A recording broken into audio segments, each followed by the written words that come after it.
وصل على محمد وآل محمد اللهم صل على ಅಸ್ಸಲಾಮು ಅಲೈಕುಂ ವರಹಮತುಲ್ಲಾಹಿ ವಬರಕಾತು. ಬಿಸ್ಮಿಲ್ಲಾ ವಲ್ಹಮ್ದುಲಿಲ್ಲಾ ವಸ್ಸಲಾತು ವಸ್ಸಲಾಮು ಅಲಾ ಅಶರಫಿಲ್ ಮುರ್ಸಲೀನ್ ವ ಅಲಾ ಆಲಿಹಿ ವಸ್ವಹ್ಬಿಹಿ ಅಜ್ಮಾಯಿನ್. ಅಮ್ಮಾ ಬಾದ್. ಅರಫಾ ದಿನದ ಉಪವಾಸದ ಕುರಿತು ನಿಮಗೆಷ್ಟು ಗೊತ್ತು?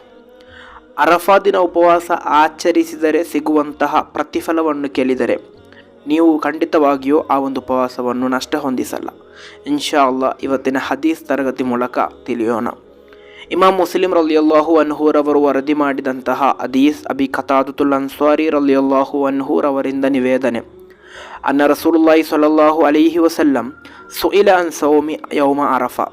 ಪ್ರವಾದಿ ಸ್ವಲ್ಲಲ್ಲಾಹು ಅಲೈಹಿ ವಸಲ್ಲಮರೊಂದಿಗೆ ಅರಫಾ ದಿನದ ಉಪವಾಸದ ಕುರಿತು ಕೇಳಲಾಯಿತು. ಅದಕ್ಕೆ ಪ್ರತಿಫಲವಿದೆಯಾ, ಅದಕ್ಕೆ ಪ್ರತಿಫಲವಿದ್ದರೆ ಏನಾಗಿದೆ ಅದರ ಪ್ರತಿಫಲ ಎಂದು.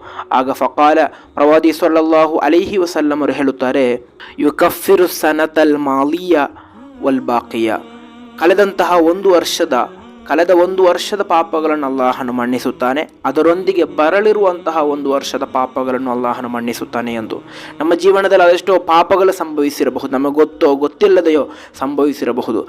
ಆ ಪಾಪಗಳನ್ನೆಲ್ಲ ಮನ್ನಿಸಲಿಕ್ಕಿರುವಂತಹ ಒಂದು ಸುವರ್ಣ ಅವಕಾಶವಾಗಿದೆ ಈ ಒಂದು ಉಪವಾಸ. ನಾವು ಆಚರಿಸುವುದಾದರೆ ಕಳೆದಂತಹ ಒಂದು ವರ್ಷ ನಾವು ಮಾಡಿದಂತಹ ಸರ್ವ ಪಾಪಗಳನ್ನು ಅಲ್ಲಾಹನು ಮನ್ನಿಸುತ್ತಾನೆ. ಅದೇ ರೀತಿ ಇನ್ನು ಬರಲಿರುವಂತಹ ಒಂದು ವರ್ಷದ ಪಾಪ ಅಂದರೆ ಇನ್ನು ಬರಲಿರುವಂತಹ ನಮ್ಮ ಜೀವನದಲ್ಲಿ ಪಾಪಗಳಿಂದ ಅಲ್ಲಾಹನನ್ನು ನಮ್ಮನ್ನು ಸಂರಕ್ಷಿಸುತ್ತಾನೆ. ನಮ್ಮ ಜೀವನದಲ್ಲಿ ಪಾಪಗಳು ಸಂಭವಿಸದಂತೆ ಅಲ್ಲಾಹ ನಮ್ಮನ್ನು ಸಂರಕ್ಷಿಸುತ್ತಾನೆ. ಹೀಗೆ ಅದೆಷ್ಟೋ ಮಹತ್ವಗಳು ಈ ಒಂದು ಉಪವಾಸಕ್ಕೆ. ಆದ್ದರಿಂದ ಈ ಒಂದು ಅರಫಾ ದಿನದ ಉಪವಾಸವನ್ನು ನಾವು ಯಾರೂ ಕೂಡ ನಷ್ಟ ಹೊಂದಿಸಬಾರದು. ನಾವೆಲ್ಲರೂ ಕೂಡ ಉಪವಾಸವನ್ನು ಆಚರಿಸೋಣ. ಅದೇ ರೀತಿ ನಮ್ಮವರಿಗೂ ಕೂಡ ಇದನ್ನು ಕಳುಹಿಸಿಕೊಟ್ಟು ಅವರಿಗೂ ಕೂಡ ಉಪವಾಸ ಆಚರಿಸಲು ಇದೊಂದು ಪ್ರೇರಣೆಯಾಗಲಿ. ಅಲ್ಲಾಹನ ತೌಫೀಕ್ ನೀಡಿ ಅನುಗ್ರಹಿಸಲಿ. ಅಸ್ಸಲಾಮು ಅಲೈಕುಂ ವರಹಮತುಲ್ಲಾಹಿ ವಬರಕಾತು.